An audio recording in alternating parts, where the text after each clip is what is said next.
5,000 into 3 crore. Yes, you heard me right. You can convert your 5,000 rupees into 3 crore rupees just by following a simple process. उस process को समझे उससे पहले channel को subscribe करना। क्यों? क्योंकि इस चैनल पे आपसे फाइनेंस रिलेटेड वीडियोस आने वाली है और साथ ही साथ हम लाइव स्ट्रीम तो करते ही है जिस पे हम सिखाते हैं कि ट्रेडिंग कैसे की जाती है।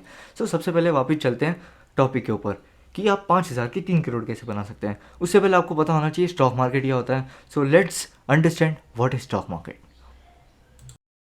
So what is stock market? तो stock market is nothing but a place where you can buy or sell a stock. क्या मतलब कि भाई एक ये वो मार्केट हो गया जहाँ पे आप आओ और शेयर को बाय या सेल करो किसी भी कंपनी का जो भी स्टॉक मार्केट में लिस्टेड है। लिस्टेड कौन सी कंपनीज होती है? जो अपना आईपीओ डालती है और जो कि अलाउ करती है पब्लिक को कि आओ और हमारी कंपनी में पैसा डालो। जिससे क्या होता है कि आप जो भी कंपनी का शेयर खरीदो आप उस कंपनी में बहुत ही छोटे पोर्शन के आप ओनर बन जाते हो। फॉर एग्जाम्पल अगर मैं टाटा मोटर्स के कुछ शेयर खरीदे तो मैं भी कुछ पोर्शन का क्या ओनर बन जाऊंगा टाटा मोटर्स की। ओके, तो अगर प्राइस ऊपर जाएगा उसका तो मेरे को भी फायदा होगा और कंपनी का धीरे धीरे प्रॉफिट बढ़ेगा तो कंपनी मेरे को डिविडेंड के रूप में उस इनकम देगी, मेरे को कुछ रुपए भेजेगी कि हाँ भैया आपने इन्वेस्ट करके रखा, आपने हमारी कंपनी में फ्यूचर पोटेंशियल देखा, ये आपका रिवॉर्ड। ओके, एक एग्जाम्पल तो ये हो गया। दूसरा एग्जाम्पल ये समझते हैं कि बाई चांस आपने एबीसी कंपनी स्टार्ट की। ओके, और वो कोई भी काम करती है, ठीक है, और बाई चांस आपने 10 से 15 महीने काम कर लिया उस कंपनी में। उसके बाद क्या होता है उस कंपनी को एक बहुत बड़ा ऑर्डर मिलता है और आपके पास उस ऑर्डर को फुलफिल करने के लिए रॉ मटेरियल नहीं है। तो आप क्या करते हो? आप अपने दोस्त को अप्रोच करते हो और अपने दोस्त को बोलते हो कि भाई मेरे को 10,000 रुपये दे दे, मेरी कंपनी पे इतना बड़ा ऑर्डर मिला है और इतने टाइम से 10 से 15 महीने में इतनी अच्छी ग्रोथ हुई है। अगर तेरे को कंपनी में फ्यूचर पोटेंशियल दिखे कि हाँ आगे जाके फ्यूचर में अच्छा कर सकती है, भाई 10,000 रुपये दे, मैं तेरे को ये इतनी परसेंट इक्विटी दे दूंगा, मतलब इतनी परसेंट ओनरशिप तेरे को ट्रांसफ़र कर दूंगा। तो बाई चांस अगर वो दोस्त मान जाता है और अगर वो आपको 10% दे देता है तो आप क्या करते हो? 20-30% उसको इक्विटी दे दी। तो यहाँ पे क्या हुआ? ये बहुत ही छोटे लेवल पे हुआ। तो यही सेम चीज़ क्या करती है कंपनियां बहुत बड़े लेवल पे करती है और पूरी पब्लिक को अलाउ, मतलब पूरे इंडिया को अलाउ करती है कि आओ और इन्वेस्ट करो हमारी कंपनी में अगर आपको हमारी कंपनी में पोटेंशियल दिखे। लाइक अगर मेरे को रिलायंस में पोटेंशियल दिखे तो मैं रिलायंस में पैसे डालूंगा कि हाँ भाई ये ले भाई रिलायंस मेरी तरफ से पैसे and do what ever you want. और जब प्राइस बढ़ेगा मैं उसको बेच दूंगा। तो this is what stock market, जहाँ पे आप अपने शेयर्स को खरीद और बेच सकते हो। और मैंने आपको शेयर बता दिया शेयर क्या होते हैं। ओके, तो समझते हैं कि स्टॉक मार्केट के कितने टाइप होते हैं। ज़्यादा डीप नहीं जाएंगे, ऊपर ऊपर से आइडिया लेंगे कि स्टॉक मार्केट कितने टाइप के होते हैं। तो स्टॉक मार्केट बेसिकली दो टाइप के होते हैं, प्राइमरी मार्केट और सेकेंडरी मार्केट। प्राइमरी मार्केट क्या होता है? जहाँ पे अपन को रेगुलेट करने वाला एक प्रिंसिपल होता है, जैसे कि स्कूल में होता था। तो प्राइमरी मार्केट में कौन होता है? अपना सेबी होता है, ठीक है। और सेकेंडरी मार्केट क्या होता है? सेकेंडरी मार्केट में कोई रेगुलेट करने वाला नहीं होता है। यहाँ पे डायरेक्ट इन्वेस्टर और कंपनी के जो भी ओनर होते हैं उनके बीच में डायरेक्ट इंटरेक्शन होता है और वो आपस में डिसाइड करते हैं या फिर डिमांड के बेसिस पे शेयर की प्राइस चेंज होती है। ओके, और यहाँ पे प्राइमरी मार्केट में क्या होता है? जैसे जैसे ज़्यादा बायर होंगे तो उस कंपनी की वैल्यू बढ़ेगी, मतलब उसके शेयर की प्राइस बढ़ेगी। यहाँ पे क्या होता है? डिमांड के हिसाब से होती है। अगर बाई चांस किसी कंपनी की डिमांड हाई हो रही है और सप्लाई वही है तो क्या होगा? उसकी शेयर की प्राइस बढ़ेगी। सो प्राइमरी मार्केट में समझते हैं कि जैसे बाई चांस मेरे पास रिलायंस है तो रिलायंस का प्रॉफिट पिछले साल से 10% बढ़ गया। सो मैं क्या करूँगा भाई? अगर इसका ईयर ऑन ईयर 10% से उसका प्रॉफिट बढ़ रहा है तो भाई कंपनी अच्छी है, तो मैं क्या करूँगा? रिलायंस में पैसा लगा दूंगा और उसको बढ़ने दूंगा। और सेकेंडरी मार्केट में क्या होता है? फॉर एग्जाम्पल आपने अमन गुप्ता देखा होगा जो कि बोट के ओनर है। फॉर एग्जाम्पल मैं जो कंपनी शार्क टैंक स्टार्ट होने से पहले मैं बोट कंपनी 20 करोड़ रुपए में खरीद सकता था, लेकिन बोट शार्क टैंक पे आने के बाद उसकी अमन गुप्ता की वैल्यू बढ़ी और उसकी कंपनी बोट की वैल्यू बढ़ गई। सो जो कंपनी में 20 करोड़ में खरीद सकता था उस कंपनी की वैल्यू 30 करोड़ होगी। क्यों? क्योंकि उसने हाइप क्रिएट कर दी, उसने अपना फेम क्रिएट कर दिया शार्क टैंक के थ्रू। तो यही है, सेकेंडरी मार्केट में शेयर की प्राइस डिमांड के हिसाब से चेंज होती है और प्राइमरी मार्केट में बायर्स और सेलर्स के हिसाब से चेंज होती है। Okay, so what are the stock exchanges available in India? तो इंडिया में दो स्टॉक एक्सचेंजेस है, एनएसई और बीएसई, मतलब नेशनल स्टॉक एक्सचेंज और Bombay stock exchange. National stock exchange को मेजर करने का इंडेक्स है वो है निफ्टी 50। निफ्टी 50 का क्या मतलब है? जो 50 कंपनियां हैं इंडिया की सबसे बड़ी कंपनियां वो निफ्टी 50 के अंदर आती है और सेंसेक्स में ऑलमोस्ट बहुत सारी कंपनियां आती है। और स्टॉक मार्केट मैंने आपको बता ही दिया कि रेगुलेट किया जाता है सेबी के द्वारा। ओके, तो what are the things you can do in stock market? Stock market में दो चीज़ें होती है, इन्वेस्टिंग और ट्रेडिंग। तो एक बेसिक आइडिया देता हूँ, ज़्यादा डीप में नहीं जाएंगे। ट्रेडिंग क्या एक शॉर्ट टर्म के लिए होती है और इन्वेस्टिंग लॉन्ग टर्म के लिए होती है। ट्रेडिंग में क्या है, प्राइस एक्शन देखा जाता है और टेक्निकल एनालिसिस देखे जाते हैं, और इन्वेस्टिंग के अंदर क्या होता है, सिर्फ फंडामेंटल्स देखे जाते हैं। ट्रेडिंग के अंदर क्या है, हाई वॉलेटिलिटी होती है, मतलब बहुत ज़्यादा प्राइस ऊपर नीचे होता है तो उससे बहुत ज़्यादा अफेक्ट पड़ता है। लेकिन इन्वेस्टमेंट में क्या होता है कि अपन को प्राइस में ज़्यादा मूवमेंट आने से कोई ज़्यादा फर्क नहीं पड़ता, क्योंकि लॉन्ग टर्म के लिए होता है। इसके अंदर क्या होता है, emotion can be keep aside. Investing के अंदर क्या होता है, इमोशन ज़्यादा इन्वॉल्व नहीं होते, लेकिन ट्रेडिंग के अंदर होते हैं।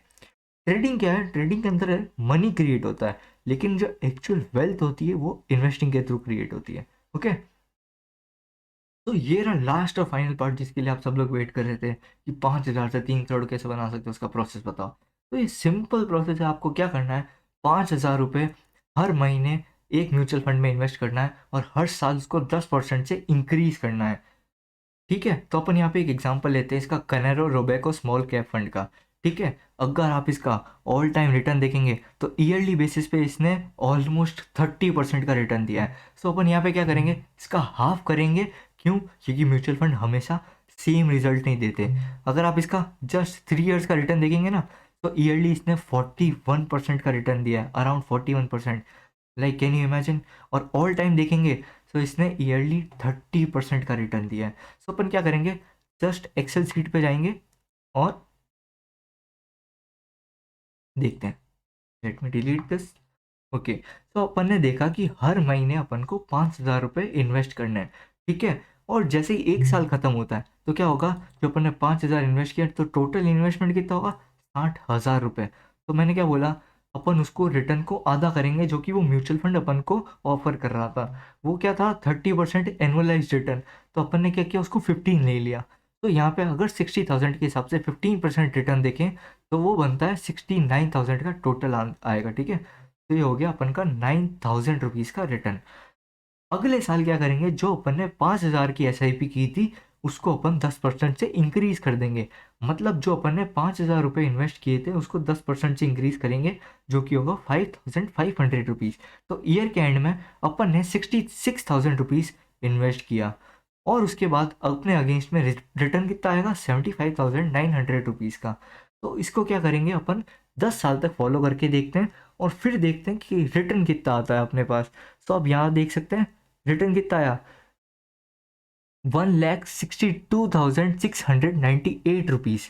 अगर आप इस चीज़ को 10 साल तक फॉलो करते हैं, और इसका ग्राफ भी देख लेते हैं कि कैसा ग्राफ आता है इसका। ओके,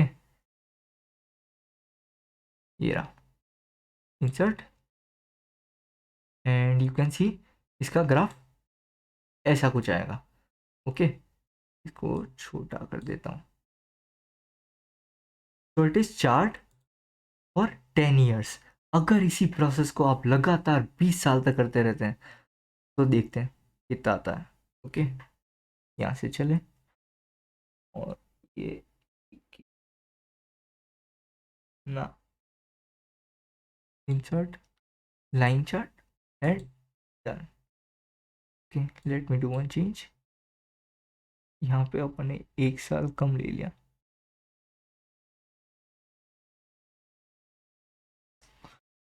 तो अगर यहाँ पे आप दोनों चार्ट में डिफरेंस देखिए, ये जो कर्व है बहुत ही छोटा कर्व है, लेकिन विद टाइम अगर आप लगातार इन्वेस्ट करते रहेंगे और हर साल 10% से बढ़ाते रहेंगे अपने इन्वेस्टमेंट को, तो ये कर्व देखिए इतना अच्छा है। और इस कर्व को देखेंगे स्लाइटली अच्छा है, इतना अच्छा नहीं है। ओके, लेकिन ये कर्व देखिए ये कितना अच्छा है।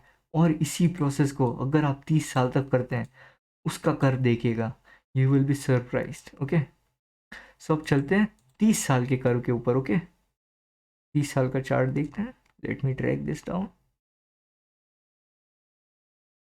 या थर्ड लाइन, और ये देखिए इसका कर्व देखिए, ये है 20 ईयर्स और ये है 30 ईयर्स। इसका कर्व देखिए, इसमें जो वेल्थ क्रिएशन हुई है वो कितनी अच्छी है 20 ईयर से। तो ये क्या बताती है आपको, म्यूचुअल फंड में कुछ ही नहीं करना है, पैसा डाल के भूल जाना है, और विद टाइम जैसे जैसे म्यूचुअल फंड आगे बढ़ता रहेगा उसकी वैल्यू अपने आप बढ़ती रहेगी। This is the power of compounding. आपको कुछ नहीं करना है, सिंपली डिसिप्लिन के साथ हर महीने 5,000 रुपये से स्टार्टिंग करनी है, और हर साल के एंड में अपने अगले साल से 10% से अपनी इन्वेस्टमेंट को इंक्रीज करते रहना है। ओके, अब आता है अपना फाइनल मैजिक। वो अपन को बताएगा कि अपने 5,000 से 3 करोड़ कैसे बन रहे हैं। ओके, सो ये तो चार्ट था 30 ईयर्स। अब अपना चार्ट आता है फाइनली, जो कि देखेंगे 40 ईयर्स का।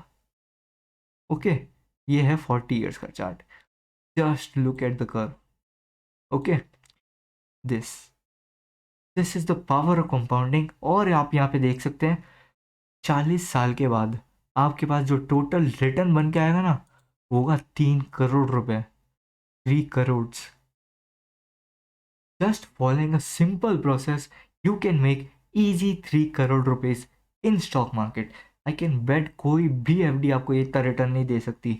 और in most cases real estate भी इतना अच्छा रिटर्न नहीं देते जितना अच्छा स्टॉक मार्केट दे सकता है। तो आपको क्या करना है, बस डिसिप्लिन के साथ 5,000 रुपये से स्टार्ट करो और हर साल 10% से अपनी इन्वेस्टमेंट को बढ़ाते रहो, और 40 साल के एंड में आपके हाथ में होंगे 3 करोड़ रुपए। ओके, और 3 करोड़ के साथ आपको जो करना है आप वो कर सकते हैं।